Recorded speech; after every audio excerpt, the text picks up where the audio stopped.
Hello, future people. Welcome to Be Getting Tabled. I'm Jason the Bruce, and today there's only room for one of us because it's a showdown at Retribution.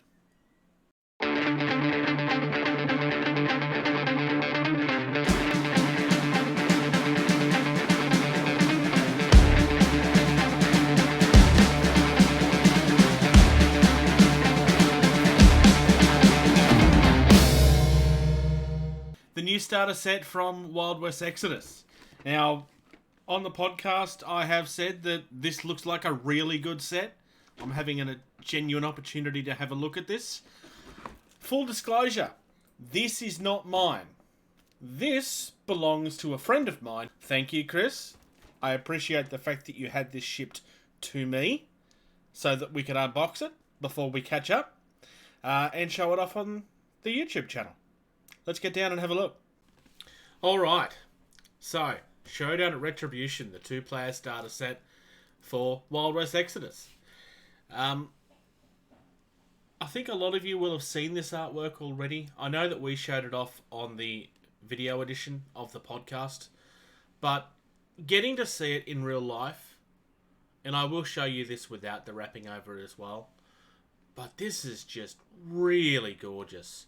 Stuart, if by chance you come across this, whoever it is that painted this deserves a very large case of whatever they like to drink. This is beautiful. It's really nicely done.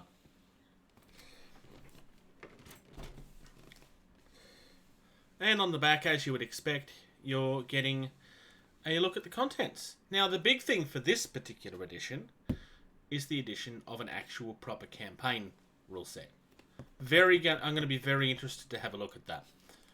I'm pretty sure that that's one of the things that Chris is very excited for as well. Give you an idea here on the side of what you can be expecting. So those are your Tesla bots. I'm not going to go through everything here on the back. Obviously that is Tesla himself. But we'll get inside and have a look. And as promised, a proper look at the actual artwork without the cover on. I like the fact that you actually do get a bit of a... I mean, it's not in focus, but you do get a background there. Kind of a hint that there's even stuff going on. See, what are these mysterious lights behind us? Like, there's still stuff going on in the background that you can't even see here. I really like this artwork. It's absolutely gorgeous. So, it would appear that we have a new design for their box. In the past edition, all of their boxes had like a wooden texture on the back. I don't know if this is something special just for the starter set or not. This is actually embossed. That's not flat. New box smell that Chris misses out on. Alright, quick start guide. And the rules. Interesting. Everything is bundled together there, along with your tokens. By the look of that, it looks like the campaign guide is much smaller than I thought it was going to be. Interesting. These are our tokens. I'm pretty sure that that's the same version of the tokens that we've seen before. I could be wrong on that, though. And even if I am, like, that's not a criticism. I mean, their sit works very well. And hard plastic. Alright, I'm going to get this stuff out and then come back to you.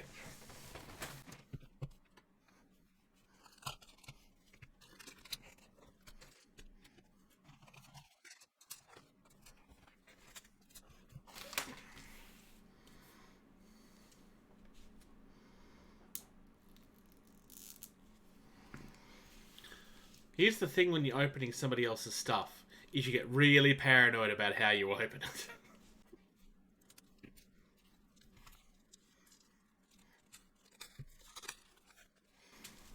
We'll start with the condition tokens, shall we? I'm going to try my absolute hardest not to pop these out. So we've got our condition tokens here, which are the same on both sides, and we've already had one fall out. And it looks like it's just 2 sheets of the same thing. So, one for each player, I guess.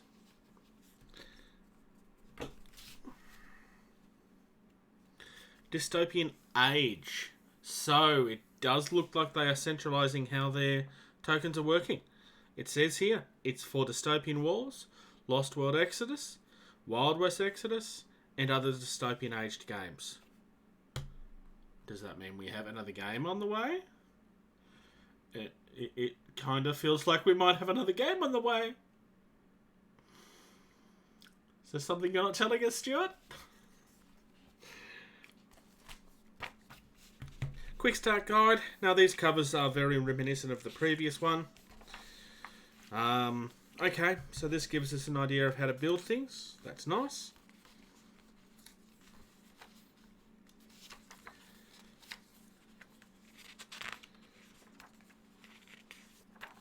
Very nice, actually. And our cards as well.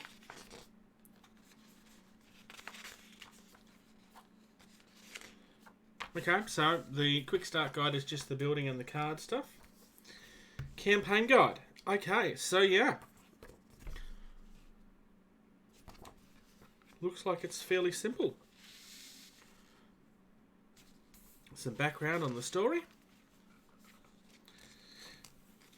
Talks about the actual campaign itself. And then we're getting into the missions.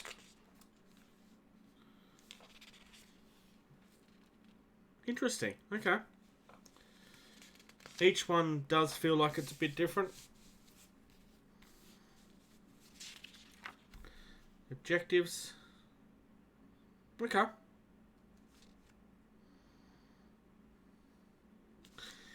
Interesting.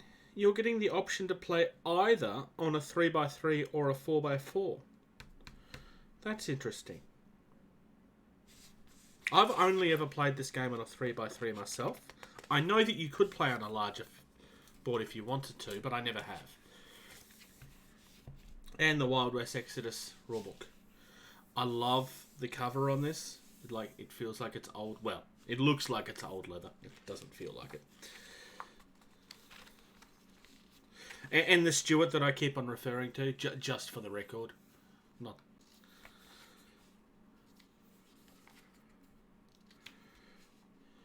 So we're starting off with some fairly usual stuff, as you would expect. Going through the unit types, how the fortune mechanic works. This is really, honestly, one of the best parts of the game here. It kind of feels like Malifaux's cheat system for those that are familiar with that, but not this. But it's done in a very different way. I would say it feels more balanced in this. Well, it did in the previous edition. I obviously haven't played 3rd edition yet. I'm a big fan of what has been done with this game since the new editions. And the fact that it's continued to have a regular release schedule is really, really good. Because I think that was the big thing that most people were worried about. But they've really gotten behind it, which is great to see. I like these teasers of artwork that you're getting as well. Gives you a feel for the world.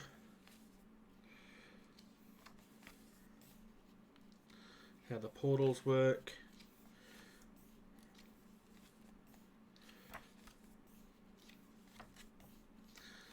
And then we're going into the lore by the look of it. Oh, hang on.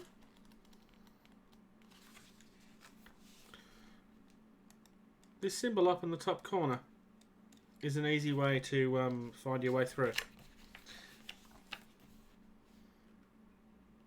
So we got the Dark Council of the Hex.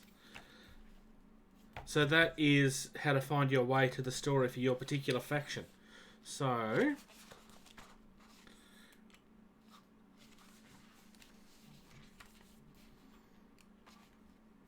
the Enlightened. I'm just curious as to what the one for my faction will be.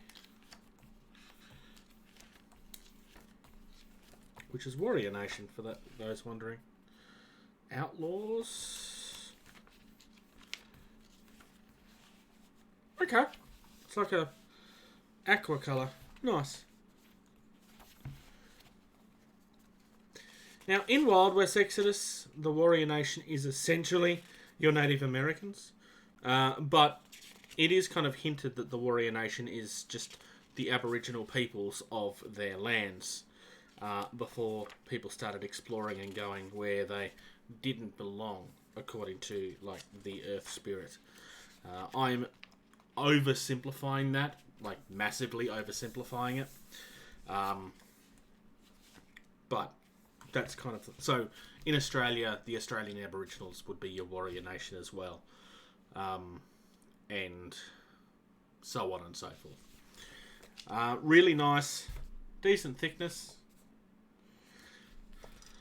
Good to see. I don't normally bother showing off bases, but because the bases for Wild West Exodus are a bit unique, I am going to show one of them off. They have this plinth design. Just it makes them completely unique. Really, really nice. A little bit of a ridge there if you're trying to do things with your bases. And on the bottom, you've got places for magnets, which I really like. The smaller ones and the larger ones are designed in the same way. And I'm sure dice are extremely exciting. So these are D10s. D10s actually seem to treat me fairly well. There's your 10. Oh no, sorry, that's your 10. That's your 1. So,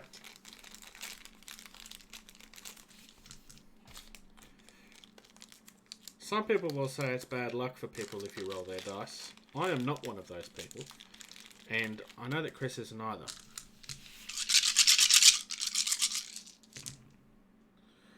So, all in all, not a bad roll. Especially for me.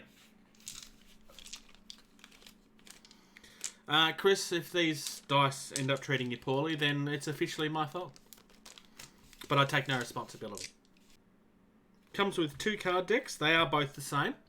I'm not going to open these up. I'm going to leave these for Chris. But at the end of the video, I will show you a digital version of what these look like. Our first sprue is the flight stands for your bikes. Small break there. Nothing major, obviously. And anybody that's worked with acrylic will know how fragile clear acrylic is. This is interesting. So, they've actually worked these in, and they stack so that when they're in the case, nothing bumps up against each other. That's very clever design. I don't know if that's on their previous ones or not. If it has been, I've not noticed it. Either I'm very silly, or it's not on the previous ones. But it's very clever design. Because this happening in boxes is one of the things that can cause things to break. So, coming through, having a look at the details. Very, very crisp. Little bit of mould lines, nothing shocking, nothing that you wouldn't be expecting.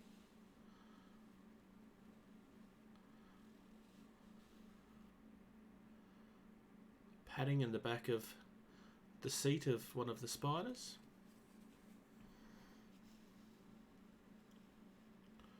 So, look at the detail in that. It's just absolutely gorgeous. Really, really nice.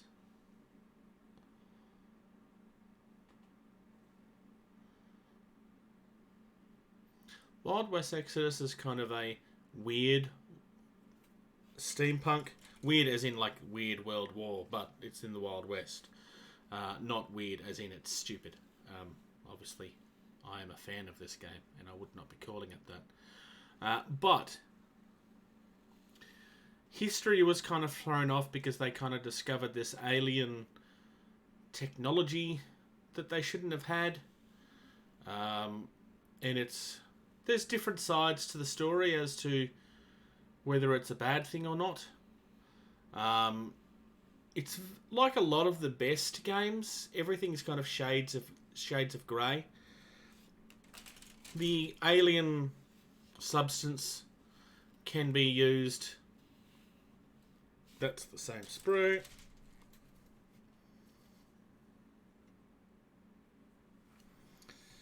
So I have 1,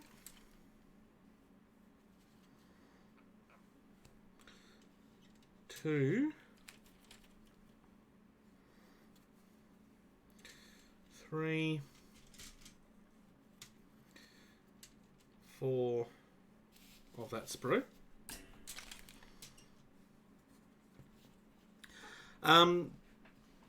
So yeah, they find this alien substance that they can use to power things in ways that obviously we couldn't in real life, and that's meant that they've been able to advance much faster than they were able to. It's kind of thrown off a couple of things, like the Civil War doesn't quite happen the way that it did in our world. There's a few other things as well, but this is how we get to a version of history that we don't recognise. This is the same sprue again, and the same sprue again.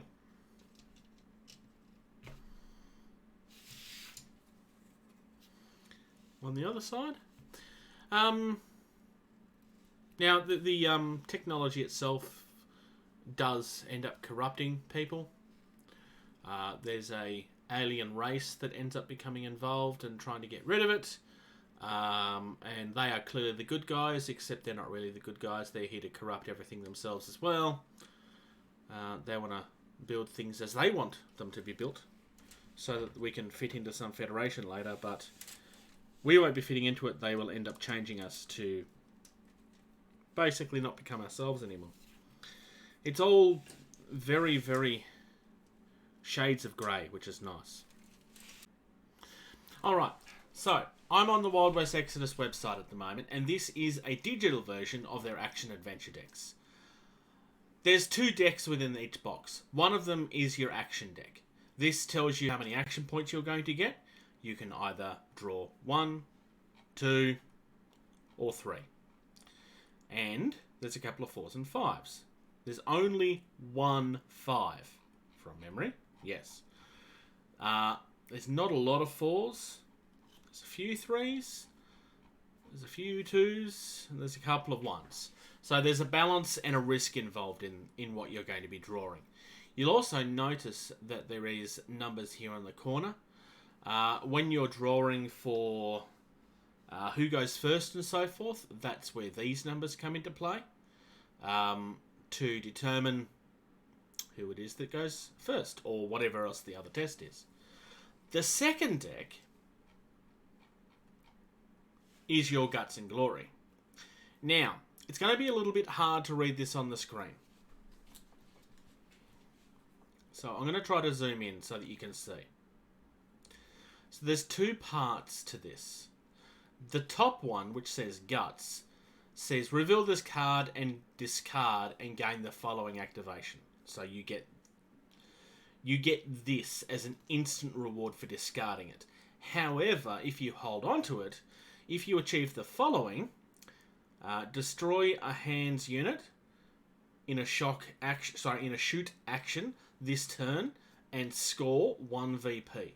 So you could either hold on to this and get some points, or if you're in a situation, you can do this to get a quick bonus very quick.